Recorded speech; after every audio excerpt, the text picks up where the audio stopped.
অবস্থা মোটামুটি খারাপ না, মোটামুটি ভালো অবস্থা, পরিবেশ সুন্দর। আর সবচেয়ে ভালো লাগে ওইদিকে যে আমার পিছনে যে ব্রিজ দেখতেছেন, এই ব্রিজটার কারণে।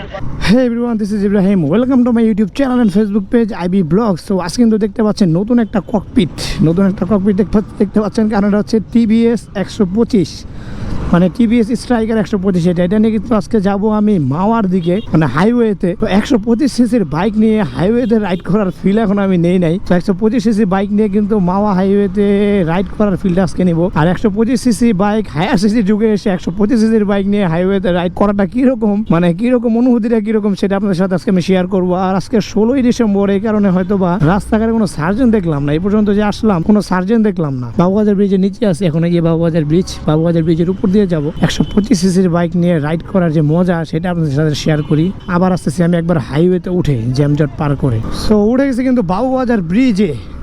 উপর থেকে বুড়িগঙ্গা নদীটা কিন্তু জোস দেখা যেতে জোস। এই শীতের মধ্যে লঞ্চে একটা রাইড দেওয়া দরকার ভাই। আজকে 16 ডিসেম্বর বলে, সার্জেন্ট নেই বলে সবাইকে হেলমেট ছাড়া ঘুরবো, এটা কোনো কথা? ওই যে আমার সামনে একটা বাইক গেল, সবাই রিল্যাক্সে রাইড করতেছে। আর 125 সিসি নিয়ে এই পর্যন্ত তো আমি রাইড করলাম যত দূর, বাবুবাজার ব্রিজের উপর দিয়ে কোনো প্যারা খাই নাই। হাইওয়েতে গেলে হয়তো বা প্যারা খাইতে পারি, কারণ আমার সাথে একটা 415 আর একটা সুজুকি জিক্সার কার্বোরেটর। সো এই দুইটা তো আমার রেখে চলে যাবো। আর যেহেতু 125 সিসি বাইক, আমি ওইরকম এটার উপরে প্রেশারও দিব না, 60-70-এ রাইড করতে পারলেই হবে হাইওয়েতে। বাট 125 সিসি বাইক নিয়ে এখন আমি এরকম হাইওয়েতে ট্যুর দেই নাই, এই ফার্স্ট টাইম 125 সিসি নিয়ে ট্যুর দিতেছি হাইওয়েতে। এছাড়া আমি অনেক ব্লগারকে দেখছি যারা 125 সিসি বাইক নিয়ে কিন্তু অনেক দূর প্রান্তে ট্যুর দিছে। সো আমি এখনো যেহেতু দেই নাই, আমি ফার্স্ট, তো এই অনুভূতিটা আমি নেই। যেহেতু 150 সিসি মানে 150 সিসি নিয়ে অনেক ট্যুর দেওয়া হয়েছে, এই ব্রিজটা পার হয়ে একবারে টটা ছাড়ায়া একবার হাইওয়েতে ওইটা, তারপর আবার আসতেছি আমি। আসলে দেশের আইন ব্যবস্থা ওইরকমটা এখন স্ট্রং না, এই কারণে যেটা হয়েছে দেখেন, অটো রিক্সার জ্বালায় রাস্তাঘাটে চলাচল যায় না। এইরকম একটা রোডে, যেই রোড দিয়ে ভারী যানবাহন চলাচল করে, দ্রুতগামীর যানবাহন চলাচল করে, সেই লেনের মধ্যে রিক্সা ঢুকাই দিছে, অটো রিক্সা চলতেছে। এই কারণে কিন্তু এখন এই যে প্রত্যেকটা গাড়ি কিন্তু খুব ধীরে স্থিরভাবে যাওয়া লাগতেছে, আর এই মতন জ্যাম লেগে যেতেছে। এরকম যদি দেশের আইনটা স্ট্রং না হয় অটো রিক্সার ব্যাপারে, তাহলে তো রাস্তায় চলাচল করাটা মুশকিল হয়ে যাবে। এই লেনের মধ্যে অটো রিক্সা চলতেছে, ভাবা যায় ব্যাপারটা। বামের লেন দিয়ে চলতো ওরা।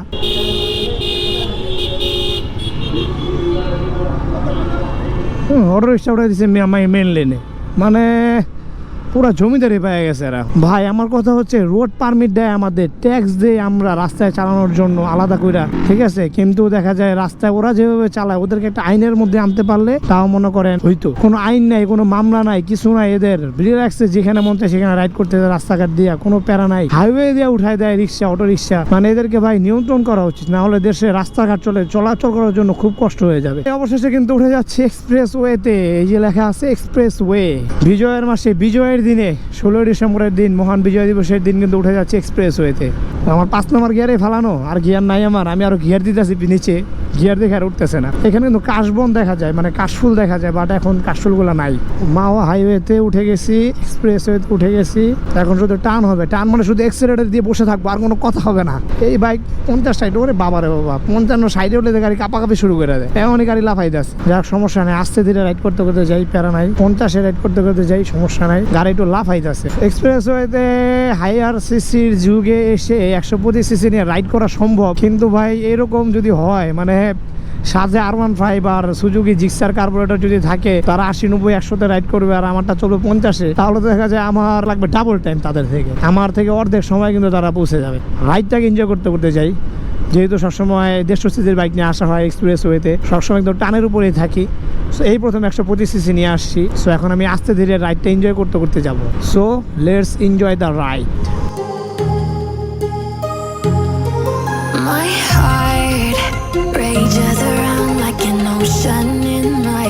তো এই প্রথম যেহেতু আমি 125 সিসির বাইক নিয়ে হাইওয়েতে আছি, আমি স্পিড লিমিট মেনটেন করতে পারতেছি। আমার প্রত্যেকটা ভিডিওতে আমি আগে বলছি যে আমি স্পিড লিমিট মেনটেন করার চেষ্টা করি বাইক রাইড করার সময়। এই হাইওয়েতেও কিন্তু আমি এখন চাইলেও কিন্তু স্পিড লিমিট ব্রেক করতে পারবো না। চাইলে পারবো হয়তো, বা আমার গাড়ি 190 বা 100 পর্যন্ত উঠবে, বাট ওটা গাড়ির উপরে একটু প্রেশার পড়ে যায়। সো এই কারণে কিন্তু ওইরকম স্পিড তুলতেছি না, আমি 60-এই মানে রাইড করতেছি আমি। সো স্পিড লিমিটের কোনো ভয় নাই। আর একটু আগে আমি দেখলাম পেছনে যে স্পিড গান লাগানো আছে, অটোমেটিক সেন্সর লাগানো আছে। এটা বন্ধ রাখছেন কি লেগে আপনারা? এটা আপনাকে দোষ। টোল ঘর কিন্তু বন্ধ, আমরা যেটাতে ঢুকছি এটা বন্ধ করে রাখছে, ওই পাশের গুলো চালু। তো বন্ধ করে রাখলে এটা ওইখানে ফালায় রাখা দরকার ছিল না। তো টোল দেওয়া শেষ, এখন কিন্তু বের হয়ে যাব একবারে হাইওয়ে দিয়ে সোজা মাওয়ার দিকে। গতিসীমা দেওয়া আছে 80, আমার 80 লাগবেও না ভাই। প্রত্যেকটা গাড়ি আমার ওভারটেক করে যাইতেছে, প্রত্যেকটা বাস আমার ওভারটেক করে যাইতেছে, প্রত্যেকটা প্রাইভেট কার আমার ওভারটেক করে যাইতেছে, প্রত্যেকটা বাইক আমাকে ওভারটেক করে যাইতেছে। খারাপ লাগতেছে ভাই, নিজের কাছে খারাপ লাগতেছে। বাট স্পিড লিমিটের মধ্যে থাইকা বাইক রাইড করতে পাইলে আরো ভালো লাগতেছে ব্যাপারটা। আমরা সবাই জানি একটি দুর্ঘটনা সারা জীবনের কান্না। যদি আমরা গতিসীমাটা মেনটেন করে বাইক রাইড করি তাহলে হয়তো বা আমাদের জীবনটা আরো সুন্দর হবে, বাইক রাইডিংটা আরো সুন্দর হবে। তো আমি নিজে যদি চেষ্টা করি, আমার দেখা যায় আরো 2 জন এটা চেষ্টা করবে, তারপর আস্তে আস্তে বাড়বে আশা করি আমি। এটা এক্সপ্রেস ওয়েটা সুন্দর লাগে এই দিক থেকে দেখলে, এই দিক থেকে দেখলে একবারে নিচে থেকে উপরের দিকে উঠছে, তো ব্যাপারটা দেখলে জোস লাগে আসলে। যে দেখলেন আমার পাশে একটা R15 গেল, ওটা যেটা চাইতেছে একবার সাই করে চলে গেল, টাইমই দিল না আমার। মানে আজকে 125 সিসি বলে আমাকে কেউ গণাই ধরতেছে না। যাক, সমস্যা নাই, প্যারা নাই, চিল। ওর বাবারে বাবা, আইটেম নিয়ে কি টান, তুইও যা।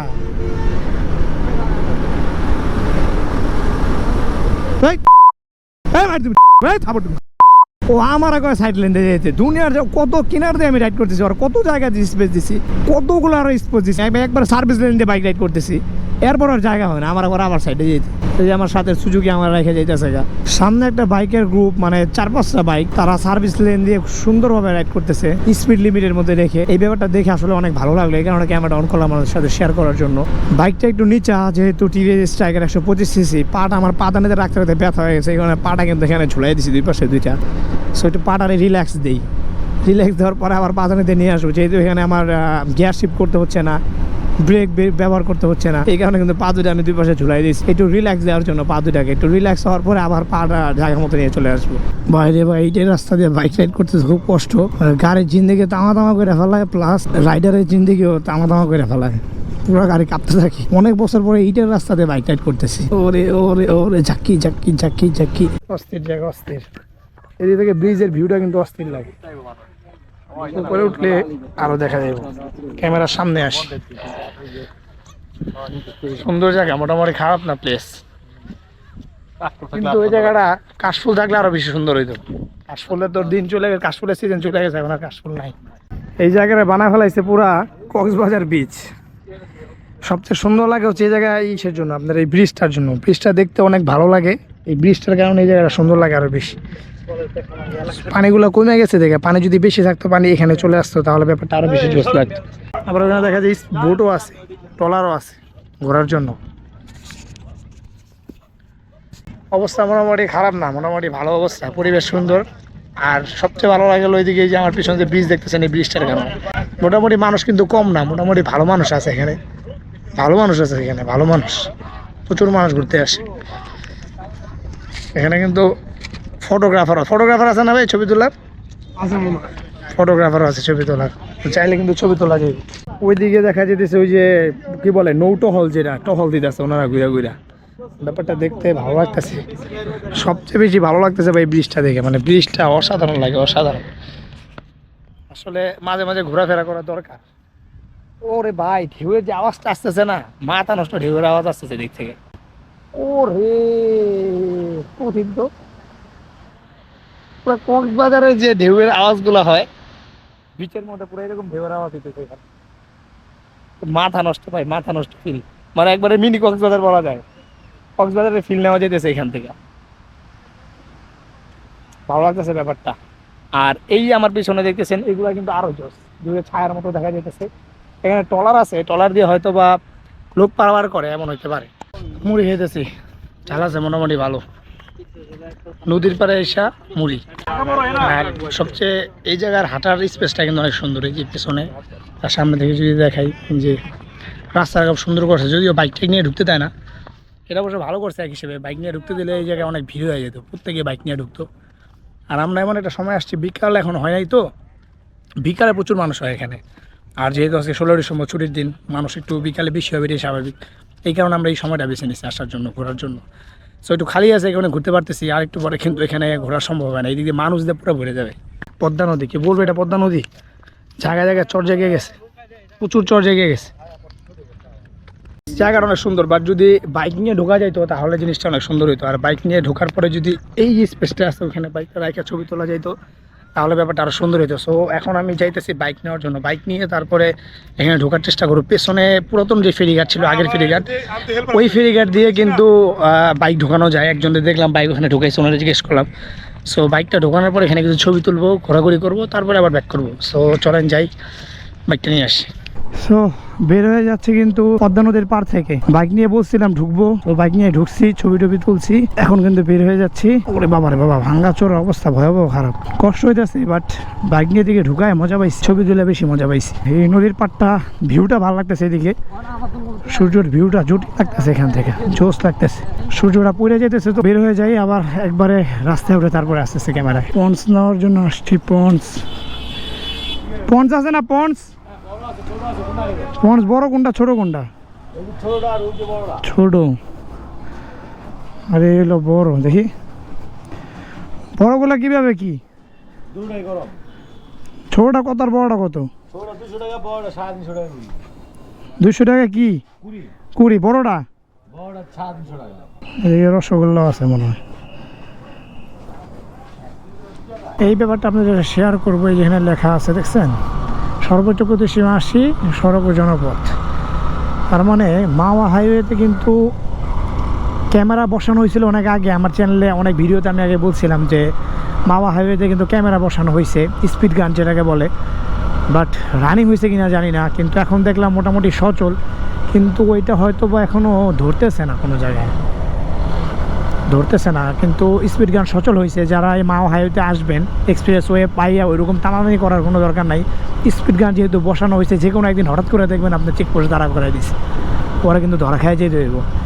আর এতক্ষণ কিন্তু ঠান্ডা লাগে নাই, বাট এখন এক্সপ্রেসে ওঠার পর আমার গাড়ি 50-এ, আমার কিন্তু ভাই ঠান্ডা লাগতেছে, ভালো ঠান্ডা লাগতেছে শরীরে, বাতাসের পরিমাণটা অনেক বেশি।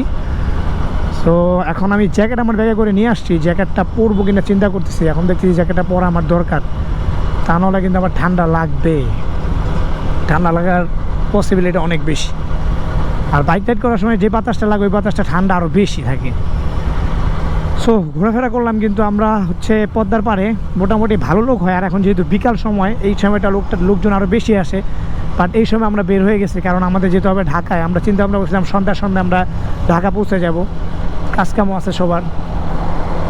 আর দেখি যাওয়ার সময় কীরকম ঠান্ডা লাগে। আসলে এই শীতে এখনও বাইক নিয়ে বাইরে বের হওয়া হয় নাই। কয়েকদিন আগে গেছিলাম রাতে 300 ফিটে, তখন শীত কম ছিল, বাট এখন মোটামুটি ভালো শীত পড়ছে। সো আজকে কিন্তু বাইক নিয়ে রাইডে বের হয়েছি, দেখি ঠান্ডাটা কীরকম লাগে, কীরকম এনজয় করতে পারি। বাট আমি যেটা মনে করতেছি যে আমার জ্যাকেটটা পরে নিতে হবে। জ্যাকেটটা পরে নিলে হয়তো আমি রিল্যাক্সে রাইডটা করতে পারবো, কারণ বাতাসটা এখন মোটামুটি ঠান্ডা লাগতেছে। আর কিছুক্ষণ পরে যখন সন্ধ্যা হবে, তখন কিন্তু আরও বেশি ঠান্ডা লাগবে। সো এখনই সামনে দাঁড় করায় আমি দেখি টোলের ওখানে দাঁড়াবো, টোলের ওখানে দাঁড়ায় তারপরে জ্যাকেটটা পরে নিব। আর গাড়ির চাপ বলতে গেলে হাইওয়েতে, এক্সপ্রেস ওয়েতে কিন্তু গাড়ির চাপ মোটামুটি ভালো। আর যেটা দেখলাম এক্সপ্রেস ওয়েতে, অনেকদিন পরে যেহেতু আসলাম, আপনাদেরকে আপডেটটা দিয়ে দিই, প্রচুর পরিমাণে বাস চলাচল করে এই রোডে। এক, দ্বিতীয় হচ্ছে বাসের পরিমাণ আগের থেকে বাড়ানো হয়েছে, প্রত্যেক কোম্পানি তাদের বাস বাড়াইছে। আর প্রত্যেকটা ভেহিকেল কিন্তু ওভার স্পিডিং করে, প্রত্যেকটা ভেহিকেল ওভার স্পিডিং করে। এই একটু আগে দেখলাম উপরে ক্যামেরা সেন্সর চলতেছে, প্রত্যেকটা বাইক গাড়ির কিন্তু ওরা স্পিড গানের মাধ্যমে, স্পিড ক্যামেরার মাধ্যমে নিচ্ছে, স্পিডটা নিচ্ছে। প্রত্যেকটা গাড়ি ওভার স্পিডিং করে, কেউ 80-র নিচে রাইড করে না। আর এই এক্সপ্রেসওয়ের হচ্ছে সর্বোচ্চ গতি সীমা 80, প্রত্যেকটা ভেহিকেলে কিন্তু 80-র উপরে রাইড করে, সেটা বাইক হোক, প্রাইভেট কার হোক, বাস হোক, ঠিক আছে। প্রত্যেকটা ভেহিকেল কিন্তু 80-র উপরে রাইড করতেছে, স্পিডটা কেউ মানতেছে না। স্পিডটা মানাটা খুব দরকার, খুব দরকার। আপনি এই রোডে 80-তে রাইড করলে, 80-তে রাইড করলে আপনি ঘন্টায় 80 কিলোমিটার, মানে কি আপনি এখান থেকে 80 কিলোমিটারে যদি বাইক রাইড করেন, তাহলে কিন্তু 1 ঘন্টার মধ্যে আপনি 1 ঘন্টা কি আপনি 40 মিনিট বা 35 মিনিটের মধ্যে ঢাকা পৌঁছে যাবেন। সো জীবনের থেকে সময়ের মূল্যটা কিন্তু অনেক কম, জীবনের মূল্যটা সময়ের থেকে অনেক বেশি। সো সবাই কিন্তু আমরা স্পিড লিমিটের মধ্যে বাইক রাইড করার চেষ্টা করবো, যেই ভেহিকেলে চালায় কেন বাইক রাইড করার চেষ্টা করব। তাহলে কিন্তু জীবনের যে অ্যাক্সিডেন্টের ঝুঁকিটা, জীবন হারানোর যে ঝুঁকিটা, সেই ঝুঁকিটা কিন্তু কমে যাবে। সন্ধ্যা হয়ে আসতেছে, আলো থাকতে থাকতে আমি ক্যামেরার সামনে আছি, একটু পরে হয়তো আলোটা থাকবে না, আলো কমে যাবে, তখন আর ক্যামেরার সামনে হয়তো আসবো না। সো রাইডটা এনজয় করি, আপনারা আমার সাথে রাইডটা এনজয় করেন। ওয়েদারটা খুব জোস, একটু বাতাস লাগতেছে, হালকা হালকা ঠান্ডা লাগতেছে, ব্যাপারটা আসলে উপভোগ করার মতো। বাট জ্যাকেটটা পরে নিতে হবে।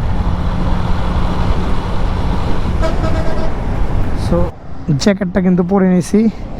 এই জ্যাকেটটা পরে আমার রাইড করলে মোটামুটি কোনো ঠান্ডা লাগে না, খুব ভালোভাবে রাইড করতে পারি। বাস একটা আমাকে আপার ডিপার্টিতে আছে, জয়ানেক, সমস্যা না, আমি সাইড দিয়ে রাইড করতে থাকি, আস্তে আস্তে মেন লাইনে উঠে যাব। হ্যাঁ, উঠে গেছি মেন লাইনে। এখন টান দিই আজকে এখন 16 ঘর। জ্যাকেটটা পরে নিলাম। এই জ্যাকেটটা গত সিজনে ছিলাম রাইড করার জন্য। এই জ্যাকেটটা পরে বাইক রাইড করলে একটু পরিমাণে ঠান্ডা লাগে না শরীরে, মোটামুটি ভালো সেফ থাকা যায়। বাইকের যে অবস্থা, সাইটের উপরে উঠানো যায় না, সাইট উঠলেই দেখা যায় গাড়ি ভাইব্রেট করা শুরু করে, যেহেতু 125 সিসির গাড়ি আর গাড়িটার বয়স অনেক বেশি হয়েছে। এই কারণে কিন্তু যদি একটু, এই যে এখন যেমন আমার গাড়ি কিন্তু ভাইব্রেট করতেছে, পুরো পা দানি হ্যান্ডেল কিন্তু আবার কাঁপতেছে, পা দানি হ্যান্ডেল সব ভাইব্রেট করতেছে। সো এই জন্য এত স্পিডে আমি রাইড করবো না, আমি সাইটের মধ্যে থাকবো। সাইটের উপরে উঠলে হয়তো বা গাড়ির উপরে একটা চাপ পড়ে যাবে। আজকের রাইডটা তো এনজয় করলাম ভালোই, আশা করি আপনারাও ভালো এনজয় করছেন। গেলাম পদ্মার পাড়ে ঘুরতে, পদ্মার পাড়ে অনেকে ঘুরতে যায় শুনছি এর আগে, এই জন্য আজকে চিন্তা ভাবনা করলাম ঘুরে আসি, যেহেতু 16 ডিসেম্বর আজকে বন্ধ আছে, অনেকেই যাবে ঘুরতে। তো এই চিন্তা ভাবনা ঘুরতে আসছিলাম। হোপ রাখছি যে ভিডিওটা আপনাদের সবার ভালো লাগবে। যদি ভিডিওতে কোনো কিছু ভালো লেগে থাকে তাহলে একটা অবশ্যই লাইক দিয়ে দিবেন। আমার ফেসবুক পেজে যারা যারা নতুন তারা ফলো করবেন, এবং ইউটিউব চ্যানেলে যারা যারা নতুন তারা সাবস্ক্রাইব করে আমার পাশে থাকবেন। সো আজকের ভিডিও থেকে বিদায় নিচ্ছি, দেখা হচ্ছে পরবর্তী কোনো ভিডিওতে নতুন কোনো টপিক নিয়ে, নতুন কোনো জায়গায়। সে পর্যন্ত সবাই থাকবেন ভালো, সবাই থাকবেন সুস্থ, সবাইকে আসসালামু আলাইকুম।